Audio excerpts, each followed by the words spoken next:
araw sa inyong lahat. Ako nga pala si Khalid A. Sanday, nagtatalumpati patungkol sa pangkabatiran na ang pamagat, ang droga ang kaaway ng ating kinabukasan.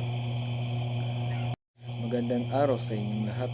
Ako nga pala si Khalid A. Sanday, nagtatalumpati patungkol sa pangkabatiran na ang pamagat, ang droga ang kaaway ng ating kinabukasan. Ang droga ay isang malubhang problema sa ating lipunan. Ito ay isang uri ng substance na nakapagbabago sa pag-iisip, pag-uugali at pagganap ng isang tao. Ang paggamit ng droga ay maaaring magdulot ng maraming mga problema tulad ng pagkagumod, pagkasira ng kalusugan, pagkasira ng relasyon at pagkasira ng pagganap. Bilang isang kabataan, kayo ang pag-asa ng ating bayan. Kayo ang mga susunod na leader, mga inobador at mga pagbabago sa ating lipunan. Kaya naman, mahalaga na kayo ay may kaalaman, may kakayahan at may malasakit sa ating bayan. Ang Republic Act No. 9165, ang Comprehensive Dangerous Drugs Act of 2002, ay isang batas na naglalayong protektahan ang publiko, lalo na ang mga kabataan mula sa mga mapanganib na epekto ng mga illegal na droga.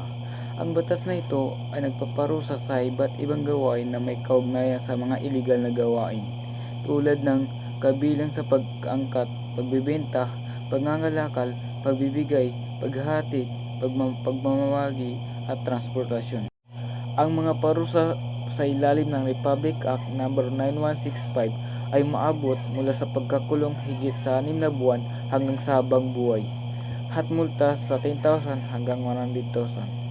Ang batas na ito ay nagbibigay diin sa rehabilitasyon para sa mga taong may pag-asa sa droga na may mga sentro na tinatag sa buong bansa.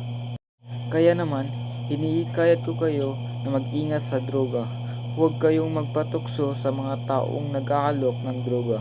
Huwag kayong magpatukso sa mga lugar na may droga. Tandaan ninyo, ang buhay ay isang mahalagang regalo. Ang kalusugan ay isang mahalagang yaman. Ang pag-asa ay isang mahalagang sandata. Kaya naman, pagbutihin ninyo ang inyong mga pag-aaral, mapagkumbaba sa inyong guro at mga magulang, at maglingkod sa ating bayan. Sa huli, nais ko na kayo ay magkaroon ng malasakit sa ating bayan.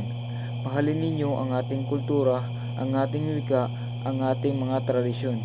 Higit sa lahat, mahalin ninyo ang ating bayan at ang ating mga kababayan. Maraming salamat sa inyong lahat. Dito na nagtatapos ang aking talumpating panggabatiran. Salamat sa inyong lahat.